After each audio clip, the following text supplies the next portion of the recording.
Hello, everyone. It is our final week.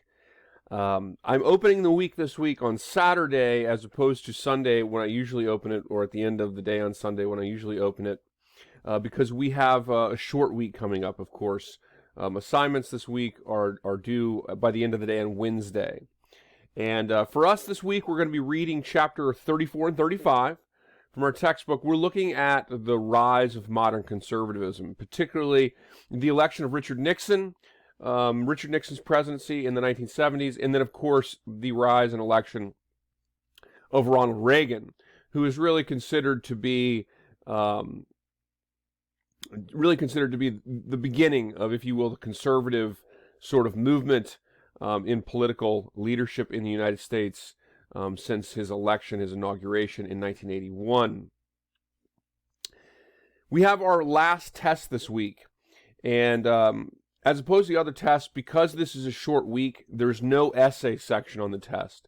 So it's going to be all multiple choice and true false because it's a short week, and so there's no essay section on this test. There is a study guide posted for that test. Make sure you look at the study guide. Make sure you're familiar with all of the terms and items on the study guide as you prepare for the test. You'll have several days to do so, to do the reading, prepare for the test. I have a couple of video lectures, as usual, up for you. So those, I think, will certainly be helpful if you watch those in terms of your preparation for the exam. Also this week, and this is going to be the extra credit this week, the extra credit this week is to take the post-assessment course quiz. And remember, that awards 5 points towards a test score. And it doesn't matter, what you actually score on the quiz, though I'm hoping everyone scores 100 on the post-assessment. And it's the same quiz as the first one. So things like, remembering things like the social Darwinist, that society debate we talked about, that the social Darwinists basically argued that effectively that the most fit individuals were, more or less from their standpoint, white men. Remembering things like a thesis statement is always something specific. It's never a question.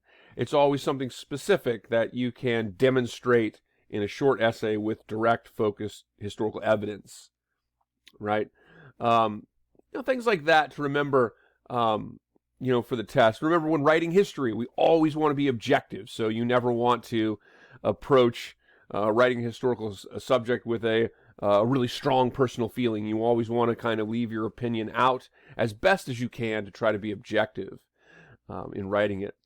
Things like that. And we just studied in the 60s, of course, too, presidencies like Lyndon Johnson, who, of course, Lyndon Johnson became associated with Vietnam.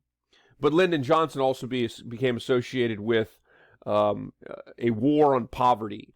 He really, next to Franklin Roosevelt, Lyndon Johnson placed using federal power, using the government as a vehicle to eliminate poverty as really his preeminent goal as president during the 1960s. So make sure you take the post-assessment quiz, and I hope everyone's learned some of the things on that quiz. I hope you've learned much, much more in this class. I've really enjoyed this class. I hope everyone's enjoyed the videos that I've shared from historical places. I hope everyone's enjoyed the video lectures in the class.